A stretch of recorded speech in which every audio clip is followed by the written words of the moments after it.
So how is Final Fantasy 16 Echoes of the Fallen DLC? We're going to be talking about that here in this video. It's going to be my review of Echoes of the Fallen. I literally just finished off playing it. If you want to check out some actual gameplay, I'm not going to throw up any on screen just because it's a little bit of a shorter DLC. And so I'm kind of limited with what I can show you, and I don't want to spoil it for anybody. So I'll probably just throw up kind of some random side quest stuff that I was doing actually in order to unlock Echoes of the Fallen's DLC, which if you want to know how to unlock it, I'll have a guide that I'll try to remember to link down in the description below, because you got to do some side quests first, and that's kind of, I guess we'll throw that into our kind of review as well. But just to kind of preface this, I was given this for free by Square Enix. It's not a sponsored video. I'm not getting paid for it, is what I mean by that. I just got a free game, and that was that. There was no obligations tied to it. So all the thoughts about this are completely my own, and I just want to preface it by saying that, being completely transparent. Yes, I got it for free, but again, all my thoughts are completely my own. If you do have any questions, let me know in the comments below about this. And again, if you want to see any gameplay, I played through the entirety of it in a live Let's Play. It's going to be archived. I'll try to remember to link that down in the description below as well. But if you want to check it out, you can do so. So Echoes of the Fallen is the first of two expansions for Final Fantasy 16. Now you can buy it either individually, or you can buy it as a bundle. Now, if you buy it as a bundle, what you're gonna get as well with it is going to be the upcoming expansion, which is called the Rising Tide, which it doesn't have a solidified release date quite yet, but it should be coming sometime in 2024. In terms of the pricing, Echoes of the Fallen, if you want just that one standalone DLC, it's going to cost you about $10 USD roughly, give or take. It's about $13 Canadian. Again, I'm looking at the Canadian prices because I am in Canada, and I'm just trying to sort of estimate what it would be in USD prices in my head. If you get the expansion pass, it's about 33 Canadian, so probably like 25 maybe USD. I'm not really sure. You'd have to check. But basically, if you get the expansion pass, you're getting both DLCs at a discounted price. So then if you just bought the two separately. So do keep that in mind. But I think it's fairly priced for two different expansions that we're going to be getting. The first one, this one here, which we're going to be talking about, is Echoes of the Fallen, and it took me about 2 hours to complete. Now, I'm not the kind of person that really explores a ton. I'll explore a little bit, but I don't explore like a whole lot. So keep in mind that if you're someone who likes to really explore as much as possible, it's probably going to take you up to upwards of 3 hours. And also keep in mind that it depends on, also your abilities, right? Maybe you're like even better than I am at the game. I'm not saying I'm great, and maybe so you beat it a little bit faster. Maybe you're, overpowered, underleveled, overleveled. I mean, there's so many different factors. So most of the enemies were around between like at level 47, level 48, so just kind of the high 40s. I was sitting around like 45 or 46, I think, when I jumped into this, and I leveled up like maybe twice throughout the whole thing. Essentially what it is, there's a whole kind of lore and story of these new kind of crystals. I'm not going to get too much into that because I don't want to spoil it for you. We got to basically go on an adventure and discover what on earth these crystals are about. Where are they coming from? And eventually you're basically going to get into this sort of like ruined spire that has multiple levels, and you're going to work your way up this spire. And essentially along the way, you're obviously discovering different lore and story tidbits that kind of, add on to what's going on with this whole, area and whatnot. But you're also encountering multiple different waves of enemies that increasingly get more and more difficult.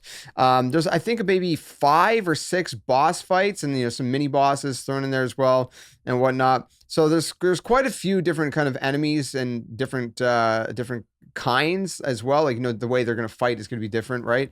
And it's going to really kind of test your skill in different ways, right? And then we got the final boss, and I don't want to spoil anything, but the final boss definitely was a very interesting boss fight. Definitely puts you to the test for sure.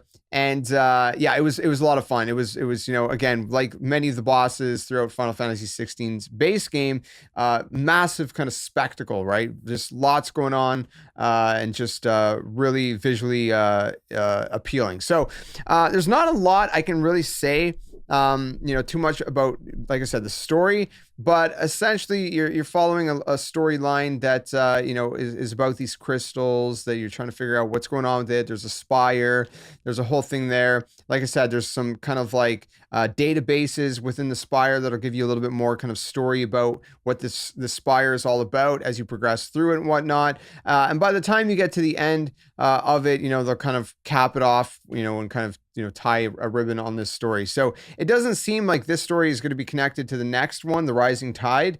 Maybe in some way, I don't know. Obviously, we haven't seen really much of the Rising Tide except that quick little trailer that they released. But as of this right now, it's a nice little kind of short story. I would say story-wise, it's nothing mind-blowing. It's nothing super, super crazy or anything like that.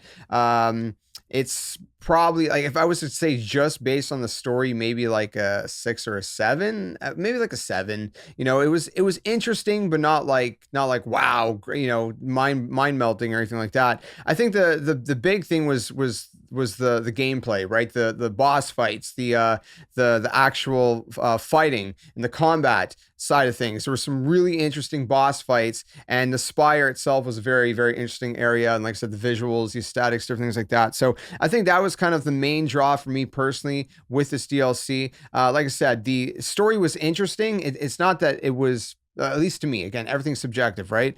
To me, it's not that I was uninterested in the story. It's not that I was necessarily bored of the story. It was a very interesting story, but it wasn't,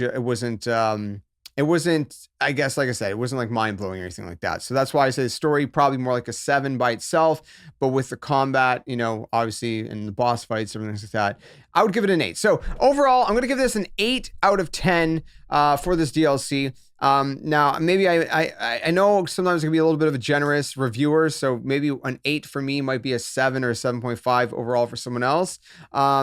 But like I said, let's I think maybe 8, just because I really like the boss fights, and I think the music is really good, and I think all of that was the main draw for me. It was really fun to play, even if the story wasn't super, super deep or crazy. But again, the story was interesting. To me at least. So I don't know, if you have any questions, let me know in the comment section below. But I think that's, like I said, as much as I can really say without spoiling anything. I will say the biggest annoyance with this DLC is the fact that you have to complete a bunch of other side quests first if you haven't done so already in the base game. So that's kind of a little bit of an annoyance, because that took me about 30 minutes or so, depending. Like I said, I'll try to remember to link the whole guide on how to get all that done, what side quests you have to do. There's like 4 different side quests or whatnot. So I don't know. That was kind of a little bit weird. And so maybe that kind of deducts some of, but that's not the DLC itself. So keep that in mind.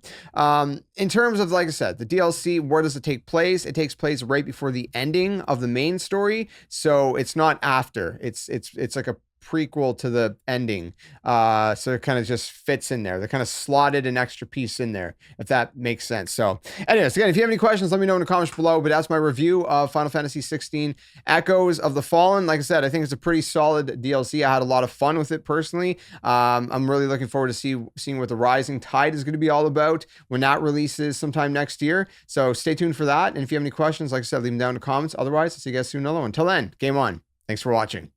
Hey you! What are you doing? Join the Skeleton Army! Do it today! Don't wait till tomorrow, because tomorrow might never come. The Earth is gonna fade, that's inevitable. The next second of your life's not even promised, so you better think about where you're going, and you might as well just join the Skeleton Army. Plus, we do kind of like you a little bit, so it'd be nice to see you around here. But if you don't want to, hey, your loss. See you later!